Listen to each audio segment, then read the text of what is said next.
sudut pandang kita. Didukung oleh Kembali di POV bersama saya Anton dan juga ada Putra di sini ya. Oke, by the way, hari ini di sela-sela kita masuk ke segmen terakhir nih ya, sahabat Eljon, pengen ngucapin juga buat saudara-saudara mahasiswa yang sedang mungkin melakukan proses unjuk rasa. Semoga proses unjuk rasanya itu bisa diterima, bisa berjalan dengan lancar, dan pastinya bisa berjalan dengan tertib, aman untuk mahasiswanya, aman untuk aparatnya, pihak kepolisian, TNI, dan pastinya kita pengen yang terbaik buat Indonesia, ya kan? Nah, berarti kalau gua ngelihat sekarang nih, ngelihat dengan dari media sosial dan lain sebagainya, sebenarnya gue punya pendapat dan juga sudut pandang bahwa Gen Z sekarang itu walaupun kelihatannya kita apatis, tapi sebetulnya kita punya kepedulian yang tinggi gak sih sama isu-isu sekarang tuh? Iya. Kalau menurut lu gimana? Kalau ini basically karena gue Gen Z juga gitu kan, ngelihatnya tuh sama isu-isu yang sekarang, bahkan kita bisa dibilang lebih cepet nanggepin daripada mungkin ya gen-gen sebelumnya kayak gitu.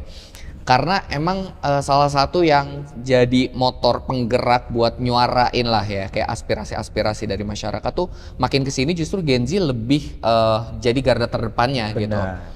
Bahkan ya anak-anak mahasiswa, terus juga contohnya yang sering ngelakuin orasi-orasi unjuk rasa kayak gitu. Itu kan kalangan mahasiswa yang emang masih umurannya 2000-an ke bawah kayak gitu. Yes. Jadi ya lebih bisa dibilang Gen Z sekarang daripada mereka ke arah apatis, lebih cenderung sekarang menarik simpatinya ke arah yang emang isu-isu yang lagi ada di negara kita ini. Benar. Dan sekarang tuh dengan banyaknya influencer, influencer itu menurut gue tidak semuanya kayak apa ya, sudut pandangnya itu selalu negatif kan. Kadang influencer mah menang terkenal doang, tapi memang ada yang kayak gitu. Yep. Tapi kan mereka itu sebenarnya merecord apa yang mereka opini dan lain sebagainya. Yang menciptakan itu sebagai seorang ahli kan juga kita juga. Yang menciptakan mereka sebagai selebgram atau influencer secara nggak sadar itu juga kita nih. Yep. Kalau kita nggak kasih attention ke mereka juga, mereka nggak akan jadi apa-apa kan. Benar. Nah, tapi ada beberapa influencer yang menurut gua dia adalah cukup jadi patokan. Yang salah satunya adalah Ferry Irwandi kalau gua. Okay. Gue cukup punya trust yang besar sama sosok dia nih. Nah, kalau lu punya sosok yang kayak emang lu percaya nggak sih sebagai influencer gitu, siapa? Dan mungkin kenapa lu bisa percaya sama orang itu dan lu mungkin suka sama konten-kontennya? Oke.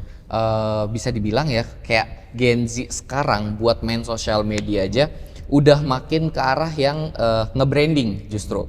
Karena kan tadi ya, terus selain itu emang influencer itu tuh juga kayak mereka ngebangun di sosial media bukan cuman sekadar buat ngekspresiin dirinya doang, tapi juga emang kayak lebih cari brandingan mereka yang kira-kira nangkep nggak nih gitu ke seluruh masyarakat yang buat jadi audiens mereka juga ujung-ujungnya kayak gitu. Kalau misalkan bahasa sosial medianya tuh bisa dibilang ya niche lah kalau sekarang tuh, karena kan emang brandingan di sosial media berpengaruh itu.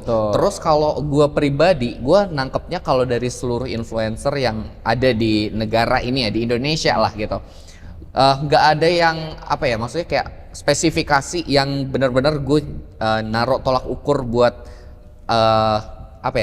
ngasih frekuensi gue, ngasih vibing gue tuh kesana gitu. Cuman gue kadang-kadang ngambil dari beberapa influencer juga buat referensi, buat gue kayak ngejalanin daily life gue atau mungkin buat bikin konten-konten pribadi itu banyak banget. Terus kalau spesifiknya sih ngambil influencer yang ada di Indonesia, gue justru ke arah yang lebih bukan di Indonesia gitu, gue malah yang dari luar justru ngambilnya.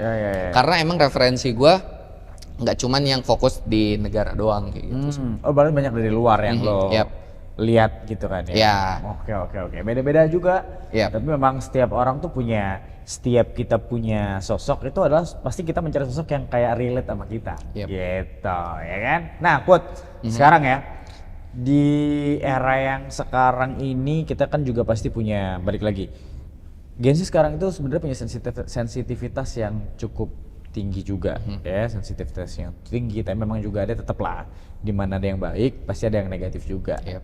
Gimana caranya lo membedakan antara Gen Z atau anak muda yang sensitif, punya rasa sense of belonging yang ke negara itu tinggi, yang kritis gitu ya, dan konstruktif juga, dengan mereka yang mungkin apatis, yang cenderung nggak peduli gitu. Gimana?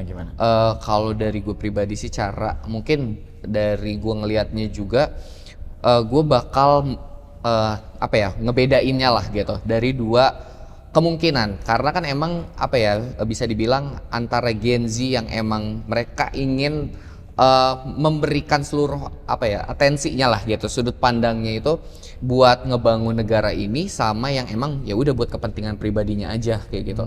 Itu banyak banget. Terus juga kita bisa lihat di beberapa sosial media, bahkan kayak di platform TikTok atau mungkin Instagram kayak gitu, itu ada beberapa Gen Z yang emang mereka ngebangun kontennya yang emang buat bukan buat kepentingan merekanya pribadi kayak gitu. Kayak misalkan gue biasa suka nonton banget tuh, bahkan kayak lebih seneng aja kayak ngeliat konten-kontennya itu Karina Suwardi.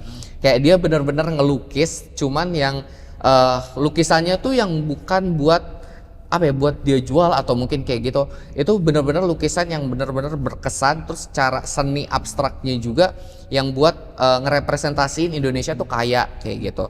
Nah, cuman kalau balik lagi tadi, kalau misalkan kayak Gen Z yang buat sekedar kayak apatis aja kayak cuman buat mementingkan dirinya sendiri, bahkan lebih bisa dibilang nutup dirinya buat akses ke seluruh media sosial atau mungkin kayak lingkungan sosialnya segala macamnya kayak gitu.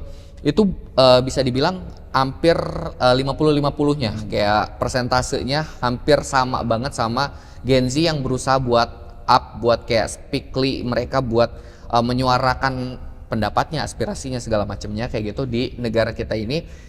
Bisa dibilang hampir sama persentasenya kayak gitu. Nah, sedangkan kalau untuk anak yang apatis, kadang apatis itu bukan tercipta dengan apa adanya, tapi karena kekecewaan juga nih. Benar. Karena kita udah bersuara terus, tapi balik lagi ujungnya ke transisi karena udah bersuara nih, kita udah kenceng, tapi nggak didengar. Iya. Misalnya kayak sekarang kan lagi rame tentang kepemerintahan gitu kan ya. Kayak kita ada satu program lah, kita semua tahu ya, ya kan, yang sampai dengan ada lagunya salah satu menteri gitu kan. Program itu kan sebenarnya kalau gue secara pribadi, menurut gue programnya bagus, implementasinya yang nggak pas, gitu. Nah, kalau menurut lo sendiri, apakah masih matters nggak sih perjuangannya kita ini untuk tetap bersuara sebagai anak muda, atau kayaknya udahlah mending kayak apatis aja, toh kita ngapain aja gak ada gunanya gitu cuy. Iya, jadi kalau menurut gue ya, justru makin kesini kita tuh anak-anak muda nggak yang kayak harus menyuarakan menyuarakan aspirasi, kayak menyuarakan segala hal yang kita pikirin, yang ada di pikiran kita nih, dengan ngebuang-buang tenaga. Kita kayak bisa aja ngebuktiin, bahkan kayak di seluruh kalangan pemerintahan yang makin kesini kayak gue perhatiin juga makin nutup gitu. Pemerintah nih kayak ngedengerin aspirasi dari seluruh masyarakatnya tuh makin kayak lebih dipersempit. Nah, justru itu menurut gue kayak timing yang pas, terus juga waktu yang cocok buat Gen Z buat justru lebih nge-up dirinya, terus kayak lebih arahnya lebih kayak ngebuktiin kalau Gen Z itu bisa bikin negara ini tuh berkembang, tapi bukan dengan cara yang kayak harus kekerasan lah, atau mungkin kayak main hakim sendiri, judgement sendiri, segala macamnya sendiri kayak gitu. Justru kalau menurut gue kayak lebih kita mengusahakan, entah itu kayak mau lo di sosial media lo, atau mungkin kayak dengan usaha lo di mungkin kayak ya lo membangun bisnis, atau mungkin kayak di lingkungan kerja lo segala macamnya, kita mengusahakan dan buat diri lo itu lebih up value lo kayak gitu, yang benar-benar kayak nge-branding segala macam di sosial media. Otomatis kalau kayak Gen Z yang makin berkembang, terus kayak Gen Z yang makin kayak up terus dirinya kayak gitu, itu makin lama ternotis juga sih sama pemerintah kayak Nah, gitu. kalau dari lo sendiri sebenarnya pesan apa sih yang lo pengen lo sampaikan ke Gen Z biar mereka tuh mungkin yang jadi apatis bisa agak lebih sensitif, atau mungkin yang terlalu sensitif mungkin agak dikurangin biar nggak terlalu sakit hati banget. Nah, pesan lo ke Gen Z apa? Oke, kalau pesan gue pribadi buat seluruh Gen Z yang ada di negara kita nih, nggak yang kayak harus jauh-jauh, bahkan kayak di lingkungan sekitar gue dan lain sebagainya, Terus kalian tuh harus terus ekspresiin diri kalian, terus nggak harus kayak ngerubah kayak ngerubah pribadi kalian jadi duplikat orang lain kayak gitu.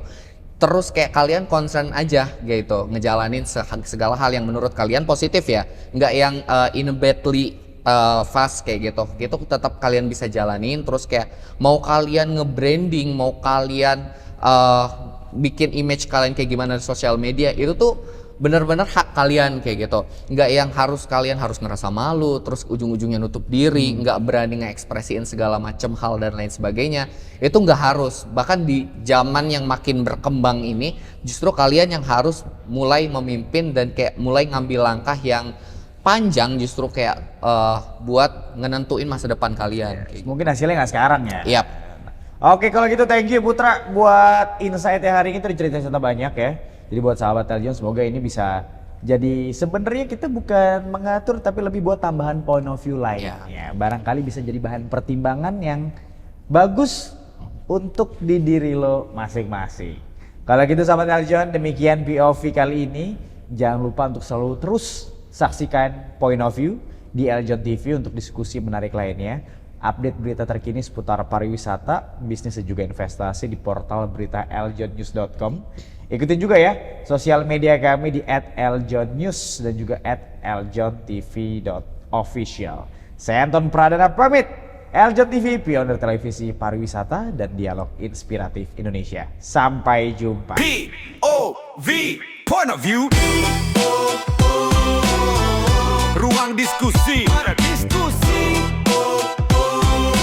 Perspektif baru lintas generasi. Yeah, yeah, yeah, yeah, yeah. POV. Bukan sensasi, bangun diskusi, data bicara, bukan asumsi. Pariwisata bangkit, bisnis maju, investasi melaju, lintas generasi, lintas persepsi. POV, sudut pandang kita.